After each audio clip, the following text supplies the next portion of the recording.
समझाइश को सराहना चाहते हैं क्योंकि आपने काफ़ी आसान भाषा में पूरा मामला समझाया है और देश की सबसे बड़ी एएमसी की हम यहाँ पर बात कर रहे हैं और यहाँ पर रिटर्न के मामले पर तो कोई सवाल ही नहीं है बिकॉज हमने फ़ंड की परफॉर्मेंस लगातार देखी भी है और जिस तरह से आपने सुनिश्चित भी किया है कि केवल एसआईपी ही जो है निवेश का एक जरिया जो है वो रखा जाए क्योंकि इतना फ्रॉड बिल्डिंग हो रही थी तो कहीं ना कहीं एक एएमसी के लेवल पर आपने अपना धर्म तो बिल्कुल निभाया है। लेकिन अब ये क्योंकि स्ट्रेस टेस्ट हम देखेंगे लगातार हर महीने की 15 तारीख को सामने आएंगे, पब्लिक किए जाएंगे।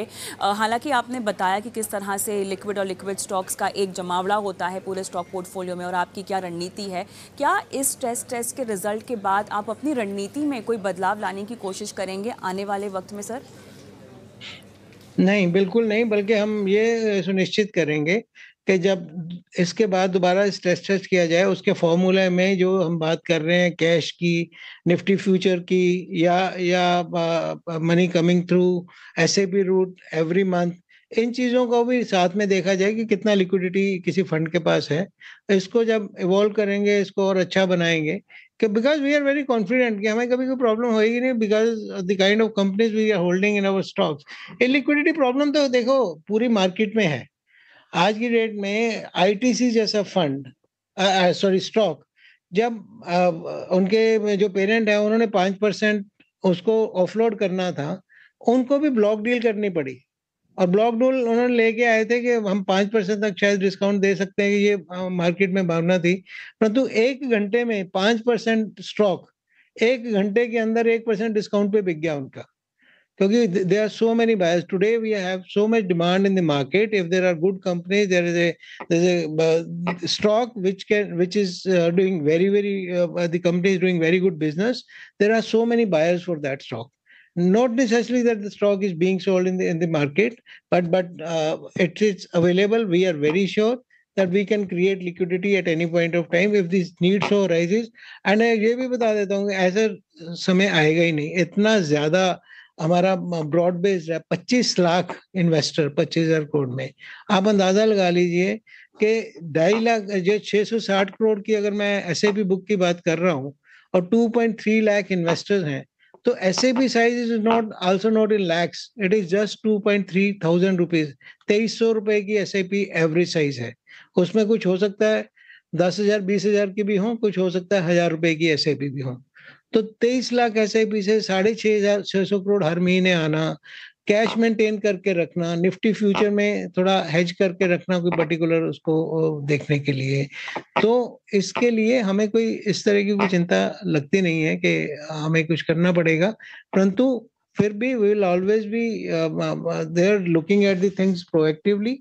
अगर कोई ऐसी चीज हमें लगेगी तो हम सी, ये पहली बार है ये स्ट्रेस टेस्ट हो रहा है। This is going to be an ongoing process, and we'll make sure that then people look at the things in a different manner also, not only on this only on these parameters. बिल्कुल नहीं, लेकिन इतनी गहरी संस्था में से जब आप जैसी कोई वज़नदार आवाज़ आके बात करती है तो मेरे ख्याल से कहीं ना कहीं निवेशकों के जहन में जितने भी सवाल हैं वो काफ़ी हद तक शांत हो जाते हैं क्योंकि आपका जो अनुभव है और आपका जो जुड़ाव है हमारे साथ और दर्शकों के साथ वो काफ़ी गहरा है। सर, क्योंकि एक सवाल मेरे ख्याल से थोड़ा सा फंड मैनेजर के लिहाज से ही मैं सवाल आप ही के सामने रखना चाहती हूँ क्योंकि स्मॉल कैप और मिड कैप में पीई रेशियो जो निकल कर भी आया है, एक ऑब्जर्वेशन है, एक रीडिंग है जो बहुत चल रही है, चर्चा में है, शायद आप समझा पाएँ इसको विस्तार से।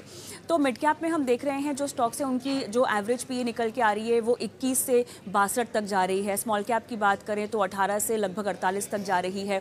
कहीं ना कहीं जो महंगे होते हुए वैल्यूएशंस हैं उसको दरकिनार करते हुए फंड मैनेजर्स थोड़ा ग्रोथ और वैल्यू की ओर जो है बढ़ते हुए दिख रहे हैं अपने कदम को। इसको आप कैसे समझाएंगे क्योंकि इतनी ज़्यादा पीई तो थोड़ी सी रियलिस्टिक नहीं लगती है, क्या कहेंगे आप?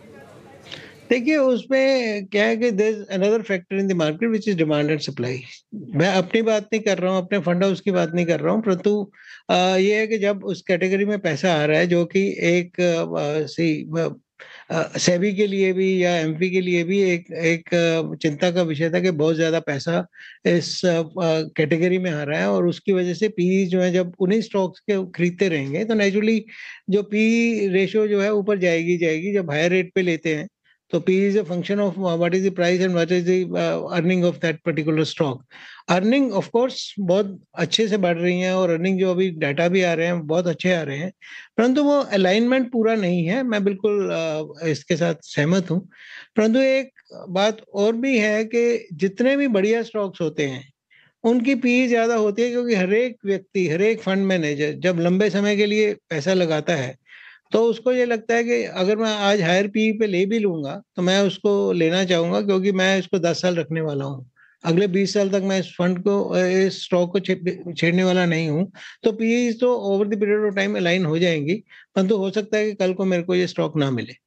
तो एक वो भी है, और डिमांड सप्लाई का भी होता है। परंतु ये जो पूरी एक्सरसाइज है सराहनीय है, क्योंकि इससे लोगों को और डिसिप्लिन लाने की, अगर आपने देखा होगा कई फंड हाउसेस में इस पूरी एक्सरसाइज शुरू होने के बाद एक डिसिप्लिन लाने की कोशिश की है। जैसे कि हम 2017 से कर रहे थे, कभी और फंड हाउसेस ने अपना इनफ्लो, पहले भी कुछ लोगों ने बंद किया है, अभी भी कुछ लोग इनफ्लो को कंट्रोल कर रहे हैं। कुछ क्रेडिबल फंड हाउसेस ने 2 लाख रुपए मंथली का किया है। कुछ फंड हाउसेस ने इसको ये कह के शुरू कर दिया कि हम सिर्फ 20,000 या 15,000 तक रुपए की एसआईपी लेंगे। तो this is a good very very good decision, because this market is very wide, और सारा पैसा अगर एक ही कैटेगरी में आएगा या स्मॉल कैप में आएगा तो उसमें ये पीस का ऊपर जाना स्वाभाविक है। परंतु इसके बाद आई थिंक थोड़ा सा तो फर्क पड़ेगा इसमें। बिल्कुल।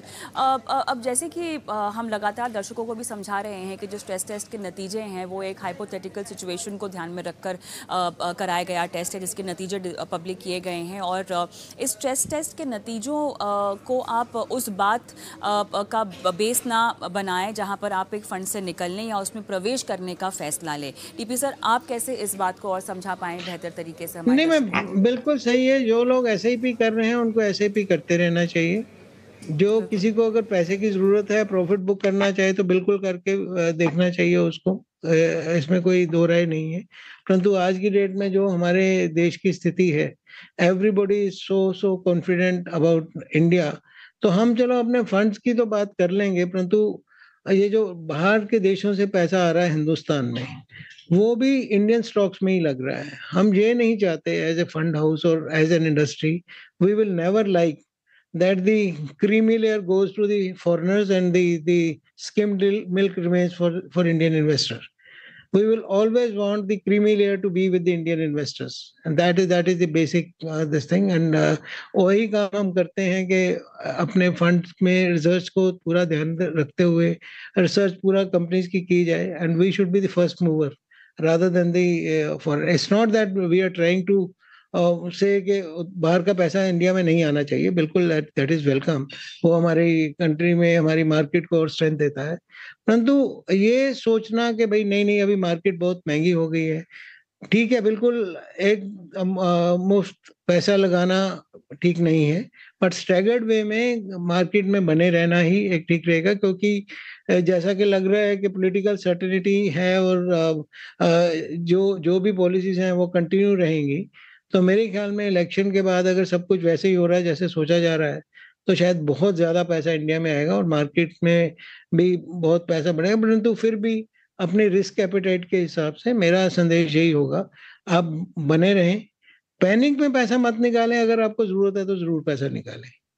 प्रॉफिट बुकिंग कहीं करना चाहता है कि मेरा बहुत पैसा बन गया, but one thing I question you, it's very difficult to reenter once you book the profit, because कई बार हमने देखा है साइड लाइन पे इतना पैसा पड़ा रह जाता है कि लोग पार्टिसिपेट ही नहीं कर पाते। You have to have a balance approach. If you want to book profit, book profit in a bit of your portfolio. If you want to put in money, put in a staggered manner.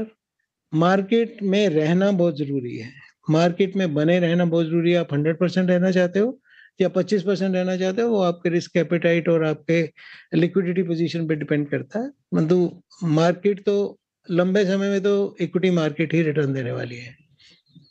ये आपने काफ़ी सही बात कही है कि अगर आप मुनाफा कमा भी रहे हैं तो बहुत ध्यान से उस मुनाफे को बांधिए, क्योंकि